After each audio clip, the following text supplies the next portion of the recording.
Boa tarde, amigos. Sejam bem-vindos à Casa de Oração, Casa do Caminho. Vamos elevar o pensamento a Jesus para que possamos estar nesse ambiente de harmonia, de paz, de serenidade, acalmando as nossas mentes, nossos corações.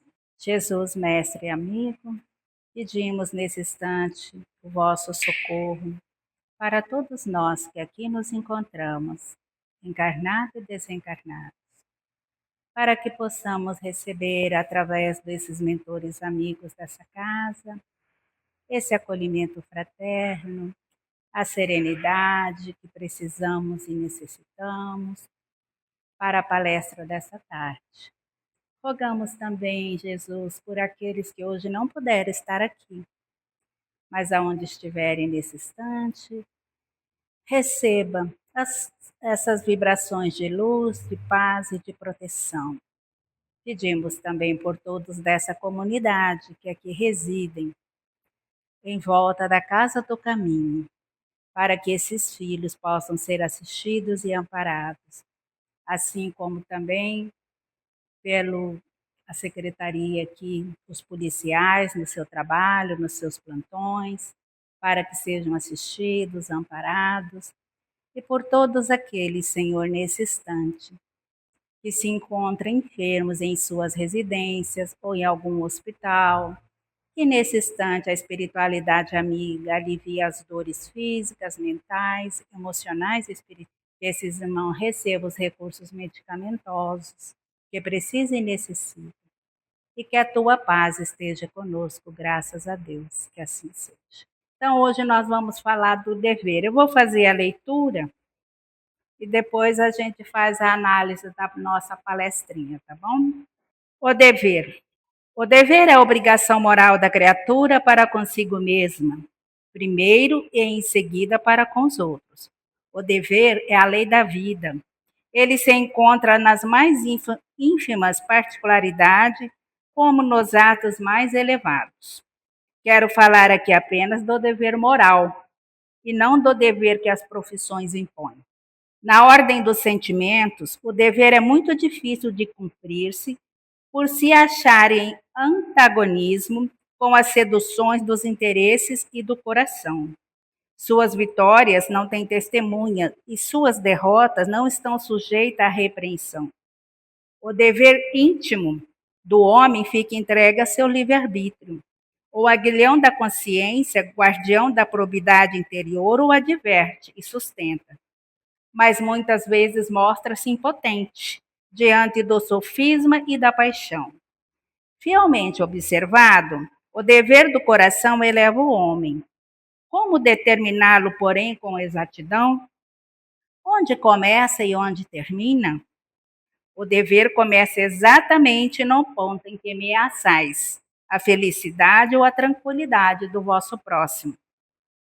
Acaba no limite que não desejais que ninguém ultrapasse o vosso. Deus criou todos os homens iguais para a dor, pequenos ou grandes, ignorantes ou instruídos. Todos sofrem pelas mesmas causas, a fim de que cada um julgue em sã consciência o mal que pode fazer. Não existe o mesmo critério para o bem, infinitamente mais variado em suas expressões. A igualdade diante da dor é uma sublime providência de Deus, que quer que todos os seus filhos, instruídos pela experiência comum, não pratiquem o mal, alegando ignorâncias de seus efeitos. O dever é o resumo prático de todas as especulações morais. É uma bravura da alma que enfrenta a angústia da luta. É austero e brando, pronto a dobrar-se às mais diversas complicações, mantém-se inflexível diante das suas tentações. O homem que cumpre o seu dever ama a Deus mais do que as criaturas, e ama as criaturas mais do que a si mesmo. E ao mesmo tempo, juiz e escravo em causa própria. O dever é o mais belo galardão da razão. Descende desta como o filho descende da sua mãe. O homem tem de amar o dever não porque preserve de males a vida, males aos quais a humanidade não pode subtrair-se, mas porque confere à alma o vigor necessário ao seu desenvolvimento. O dever cresce e irradia sob uma forma mais elevada, em cada um dos estágios superiores da humanidade. A obrigação moral da criatura para com Deus jamais cessa. Deve refletir as virtudes do Eterno, que não aceita esboços imperfeitos, porque quer que a beleza de sua obra resplandeça em seus próprios olhos. Lázaro, Paris, 1863. Então, nós fizemos aqui a análise da nossa palestrinha. O espírito de Lázaro, né, ele inicia a sua mensagem: o dever é a obrigação moral primeiro para consigo mesmo e depois para com os outros. Então, primeiro, nós, o nosso dever. Assim como nós temos os direitos, nós também temos o nosso dever. O dever é a lei da vida, encontramos-lo nos mínimos detalhes como nos atos mais elevados. Quero falar aqui somente do dever moral e não dos que se refere às profissões. Segundo Leon Denis, o dever é um conjunto das prescrições da lei moral, a regra pela qual o homem deve conduzir-se nas relações com seus semelhantes e com o universo inteiro. Não é o mesmo para todos, varia segundo a condição espiritual de cada um. Então, ele está colocando aqui para nós que esse dever, ele vai estar de acordo com a nossa evolução. Cada um de nós estamos num estágio evolutivo. Então, esse dever, ele vai se manifestar de acordo com essa evolução moral e espiritual que cada um de nós temos, que é o esforço individual de cada ser humano. Porque, como no próprio texto ele colocou ali que os espíritos, né, Deus criou todos nós simples e ignorantes. E esse dever vale para os ignorantes, para os instruídos, né? Para todos nós, que somos espírito encarnado ainda num planeta de segunda categoria inferior, que é a Terra, planeta de prova e expiação. Quanto mais inteligente e mais conhecimento tem o homem, aumenta em profundidade seus deveres para consigo próprio, porque ele vai criando o quê? Ele vai observando que para a sua evolução, de acordo com seus conhecimentos, ele evolui. Né? Então, para trabalhar em si, né, os ressentimentos, as mágoas, os desequilíbrios de vidas múltiplas que nós estamos vindo aí de encarnação em encarnação, e isso tem que ser trabalhado ainda em nós, que nós ainda trazemos muito dentro de nós essas mágoas e esses ressentimentos. Aumentam em profundidade seus deveres para consigo próprio, para com os outros e para com Deus, pois o dever nasce da razão como o filho nasce da mãe. Existe para o homem, o espírito encarnado, ainda em processo de desenvolvimento, uma grande dificuldade de cumprir seus deveres em relação aos sentimentos, devido à sua imperfeição que o impele aos interesses materiais, às suas paixões, ao seu egoísmo e ao orgulho.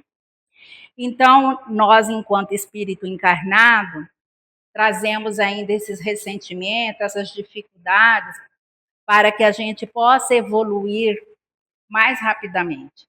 Porque aonde que nós estamos inseridos? Em grupos familiares. Nos grupos familiares existe o quê?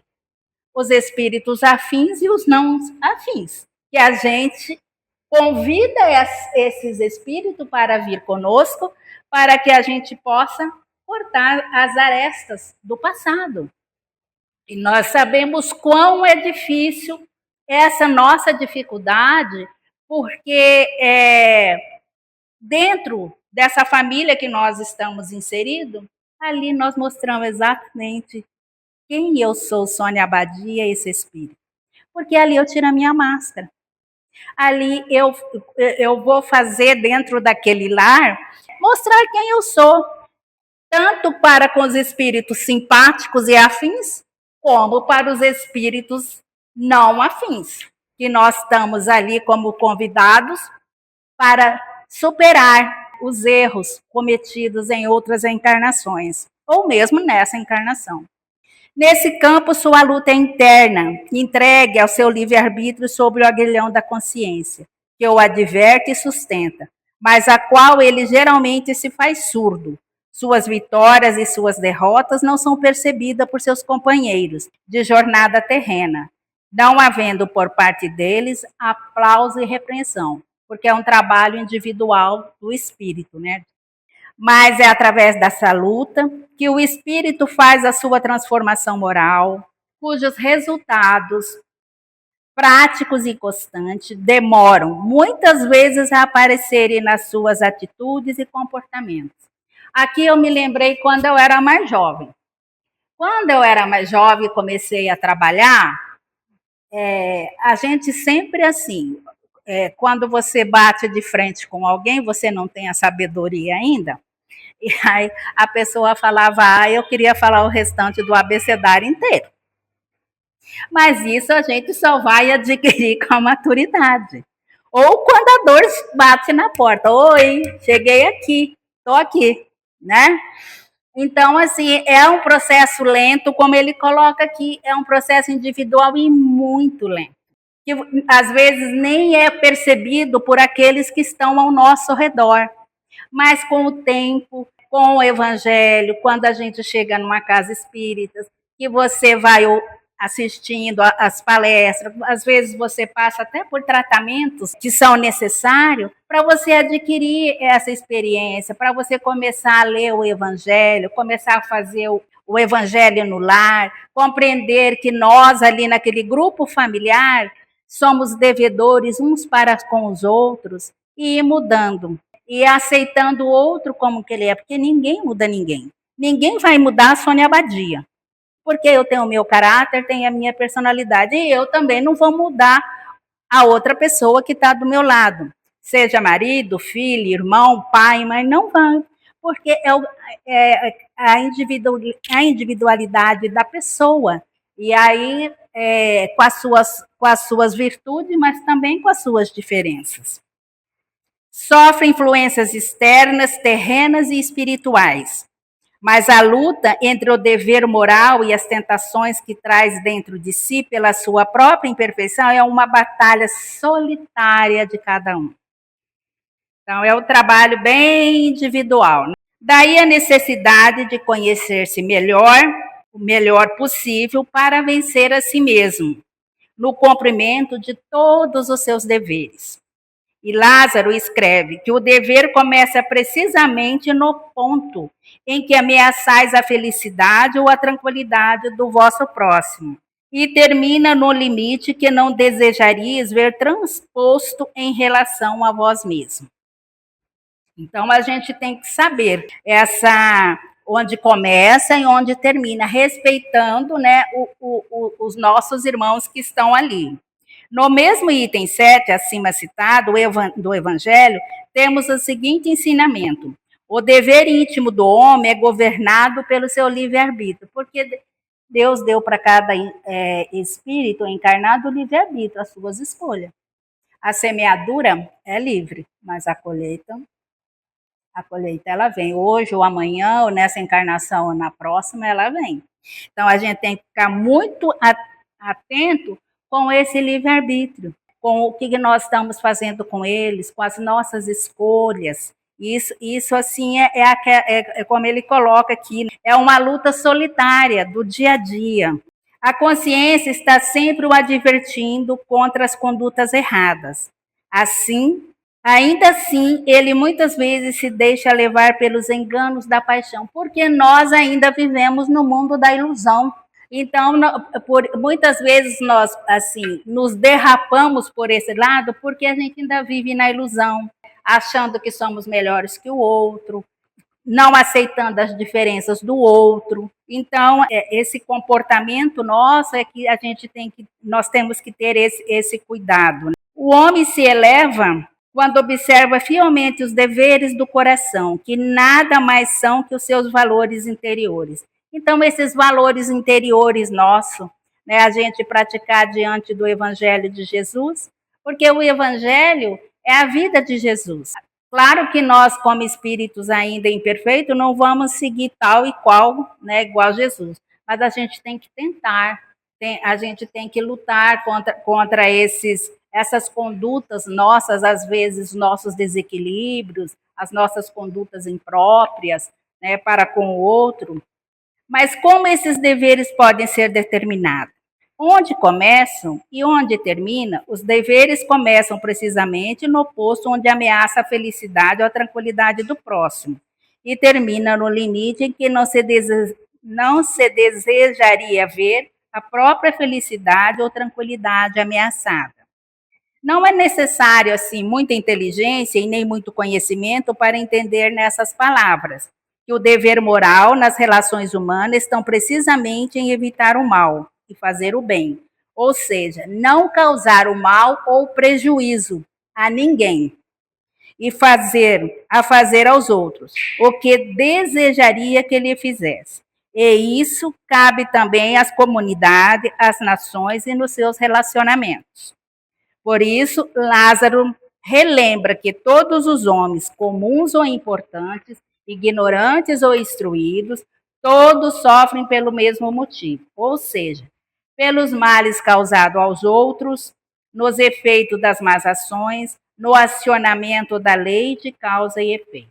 Porque quando nós fazemos algum mal, né, a primeira pessoa, qualquer sentimento que eu tenha contra outra pessoa, que eu deseje, coisa e tal, não fica pensando que que a pessoa vai receber, nem sempre a pessoa recebe aquele mal que eu estou desejando ou que eu quero fazer para ela. Porque se ela não tiver no mesmo padrão vibratório meu, vai chegar lá, vai ter uma barreira, a pessoa vai estar protegida. Então esse mal volta para quem? Volta para mim, porque eu que desejei, eu é que estou com o meu coração cheio de raiva, de mágoa, ressentimento, de ódio, trabalhando aquilo e emitindo essas vibrações para aquela pessoa, mas a pessoa nem é atingida. Se for uma pessoa de fé, se for uma pessoa de oração, que se for uma pessoa que não deseja o mal ao outro, essas vibrações vão voltar para mim. E o que vai acontecer? Vai acontecer que provavelmente eu vou ficar doente, porque é a lei do retorno, é a lei de causa e efeito. Então, nós temos muito assim que trabalhar essas vibrações e trabalhar esse sentimento.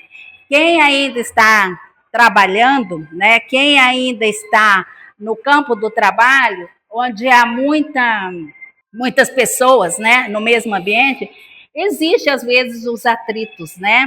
E às vezes naquele momento ali você se desequilibra, você pode até dizer umas coisas ásperas para a pessoa, né? Então a gente começar a se educar. Quando o dever moral imperar nas relações humanas, as dores e evolução e as dores educativas, as reparadoras desaparecerão por tornarem-se desnecessárias, porque nós já estamos no estágio evolutivo melhor, né? O dever é o resumo prático dos estudos, reflexões, das análises e conclusões sobre as atitudes e comportamentos morais do homem, porque o fortalece e o estimula a ver nas circunstâncias ou situações se é o momento de ceder ou lutar, mas sempre resistindo às tentações que lhe são próprias. Então, tudo para nós gira em torno da nossa educação, a nossa educação moral, a nossa educação espiritual. A gente estar sempre atento, né? Quando nós estivermos nesses meios onde pode ocorrer, às vezes, um fato inesperado e que a gente possa se desequilibrar, a gente sempre levar o pensamento e fazer uma oração. Anteontem mesmo, a hora que eu fui deitar, como o meu apartamento é em cima, eu ouvi que da vizinha do lado, eu sei assim que ela tem, não sei se é irmão, se é esposa, não sei o que é. Eu não tenho, só bom dia, boa tarde, né? Que a gente só se cumprimenta quando encontra na caminhada. E ela, assim, ela estava bem desequilibrada, eu percebi, com essa pessoa, porque ele tem problema do alcoolismo. Eu, assim, ouvi coisa e tal, e eu já ia deitar. E aí eu comecei, falei, não, vou ter que fazer uma oração, porque primeiro com essa confusão eu não vou conseguir dormir, não vou conseguir nem fazer a minha oração, né? Já começa por aí. Aí tá, e aí eu fiquei ali sentada ali na cama, assim, no escuro, não acendia a luz, nada.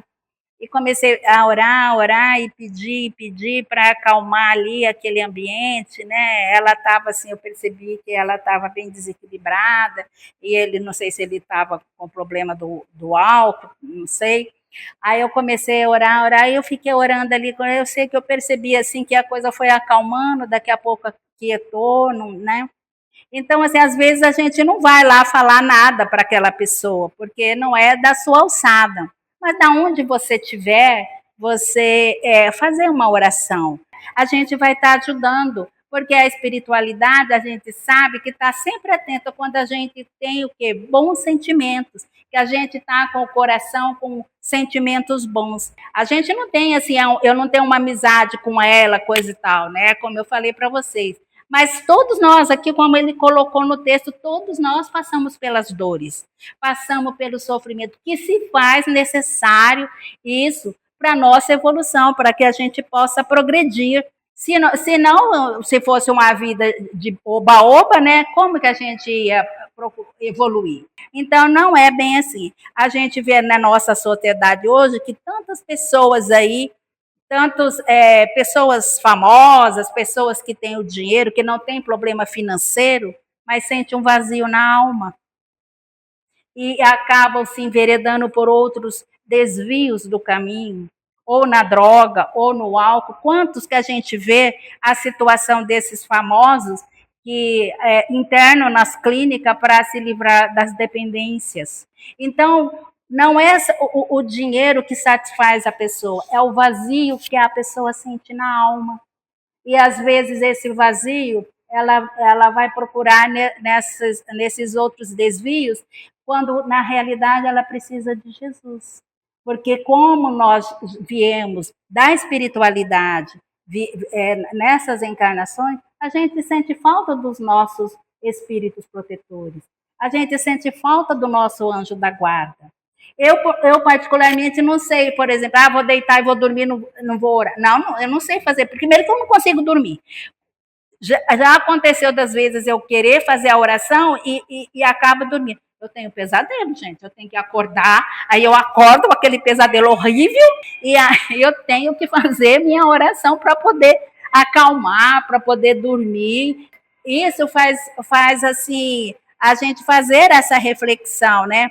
Por exemplo, o nosso dever da oração. O nosso dever da oração em casa, no levantar, no repousar, ou mesmo quando a gente vê alguma coisa na rua, um acidente, alguma coisa, a gente não sabe quem é que está lá e nem como aconteceu, mas se você está passando e puder pedir ajuda para a espiritualidade, numa oração, para acolher ali naquele momento, né, nós já estamos praticando o bem, estamos praticando o nosso dever como cristão. Na prática, o dever reflete todas as virtudes morais. É uma fortaleza da alma que enfrenta a angústia da luta diária. O dever é severo e dócil, está sempre pronto a se submeter às mais diversas situações, mas permanece sempre firme perante as tentações. Aquele que cumpre seu dever ama mais a Deus do que os homens, e aos homens mais do que a si mesmo. É ao mesmo tempo juiz e escravo em causa própria. No cumprimento de um dever, o homem quase sempre pratica a renúncia ou desprendimento de seus desejos, a disciplina e outras virtudes que o levam a perseverar na intenção de ser um homem de bem e se espírita um bom espírita. Assim, deve o homem esforçar-se para amar o dever, em qualquer forma em que se apresente, porque ele transmite a força necessária à tarefa de fazer seu desenvolvimento espiritual, razão da vivência em um mundo de expiações e prova para espíritos imperfeitos e rebeldes. O dever se engrandece e se expande sob uma forma mais elevada em cada uma das etapas superiores da humanidade. A obrigação moral da criatura para com Deus jamais cessa, porque ele deve refletir as virtudes do Eterno, que não aceita um esboço imperfeito, mas deseja que a grandeza de sua obra resplandeça a seus olhos. Exemplo. Eu te peguei um exemplo da, deixa eu ver o nome dela aqui, Maria Lúcia Garbini, ela é da Agenda Espírita Brasil. Eu achei bem interessante porque ele vai refletir bem isso. Exemplo. Talvez o leitor se lembre do caso exposto pela mídia sobre a promotora que recebeu denúncias de estudantes que gazeavam aula para tomar bebida alcoólica. E, ao chegar ao local, encontrou dentro dos jovens o seu próprio filho. Após escutá-lo, liberou todos os termos de responsabilidade aos pais, exceto seu filho. Mesmo com a argumentação do delegado que não havia cela especial para menores, e ela respondeu: não tinha delegado, agora tem. Escreve cela especial e pregue na porta. E bota ele lá dentro para ele aprender que ser filho de promotor não dá a ele nenhuma prerrogativa e para ele aprender que ele é igual a todos os outros. Aliás, pior, ele é filho de alguém que tem que fiscalizar o cumprimento da lei. A atitude digna dessa promotora e mãe é um exemplo do que o dever é severo e dócil.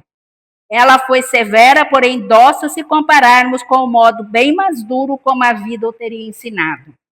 Não deve ter sido nada fácil para ela aprender o seu próprio filho, mas ela cumpriu seu dever de mãe e de profissional da justiça. Logo, amou mais a Deus e a seu filho que a si mesma. Ela atendeu à responsabilidade de uma autoridade, de um ser humano que precisa passar valores aos mais jovens. Vemos, então, que não seremos bons conosco mesmo quando não impusermos deveres que ameaçam a nossa própria felicidade ou até a nossa saúde. Temos assistido nos noticiários da mídia inúmeros casos de mulheres que são covardemente agredidas e esposas, e elas estão impossibilitadas de cumprir o dever de se manterem num casamento, que é uma instituição sagrada, sob pena de perder a própria vida e a dignidade. Neste caso, a mulher que ama a si mesma haverá de separar-se do homem que não cumpriu o seu dever de amá-lo e protegê-lo. Leon Denis nos fala sobre o dever de sua obra depois da morte. Veja esse trecho.